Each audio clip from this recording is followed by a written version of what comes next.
I forgot my glasses, and so Powell's very kindly gave me these glasses with which I think I can see my text, but I can't see you when I put them on. So there'll be a lot of on and off here. Will, how is the sound? You could lower the microphone. I can't hear you. There's a little chorus of chipmunks over there. Okay, now, how's this? Oh, God, this is awful. I'm used to bifocals. See, when I look up, I can see people, and when I look down, I can't. But, okay, how's that for sound?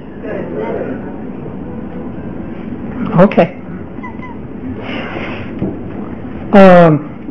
The idea, I think, this evening is that I will read some 15-20 minutes, and then we'll do a little Q&A, and I can take my glasses off, and then I sign books and sign books and sign books. And I did ask tonight, please, even if you are a collector, even if you came from Kamchatka with 95 books in your suitcase, could we limit it to 4 tonight, please? It just gets really, really a little more than I can do sometimes. Okay.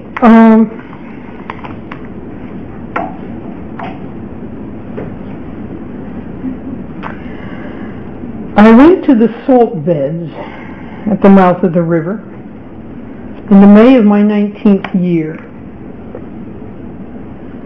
to get salt for the sacred meal. Tita and Maruna came with me, and my father sent an old house slave and a boy with a donkey to carry the salt home.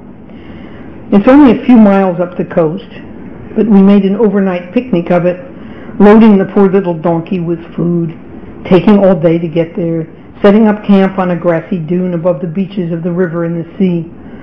The 5 of us had supper round the fire and told stories and sang songs while the sun set in the sea and the May dusk turned blue and bluer. Then we slept under the sea wind. I woke at the first beginning of light. The others were sound asleep. The birds were just beginning their dawn chorus. I got up and went down to the mouth of the river. I dipped up a little water and let it fall back as offering before I drank, saying the river's name, Tiber, Father Tiber, and his old secret names as well, Albu, Ruman. And then I drank, liking the half-salt taste of the water. The sky was light enough now that I could see the long, stiff waves at the bar where the current met the incoming tide. Out beyond that, on the dim sea, I saw ships. A line of great black ships coming up from the south and wheeling and heading into the river mouth. On each side of each ship, a long rank of oars lifted and beat like the beat of wings in the twilight. One after another, the ships breasted the waves at the bar, rising and plunging. One after another, they came straight on. Their long, arched, triple beaks were bronze. I crouched by the waterside in the salty mud. The first ship entered the river and came past me, dark above me, moving steadily to the heavy, soft beat of the oars on the water.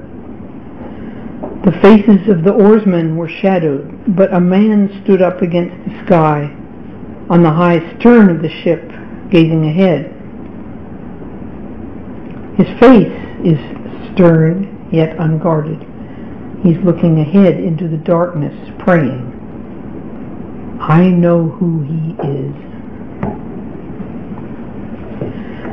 By the time the last of the ships passed by me with that soft, labored beat and rush of oars, and vanished into the forest that grows thick on both banks, the birds were singing aloud everywhere, and the sky was bright above the eastern hills.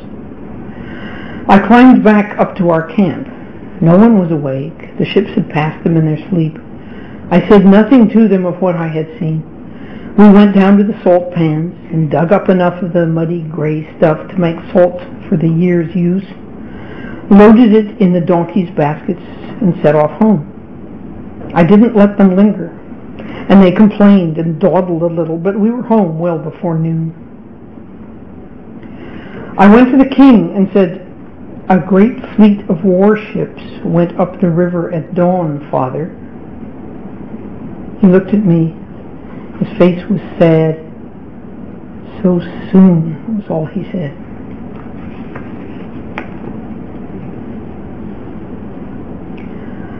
I know who I was. I can tell you who I may have been, but I am now only in this line of words. I write.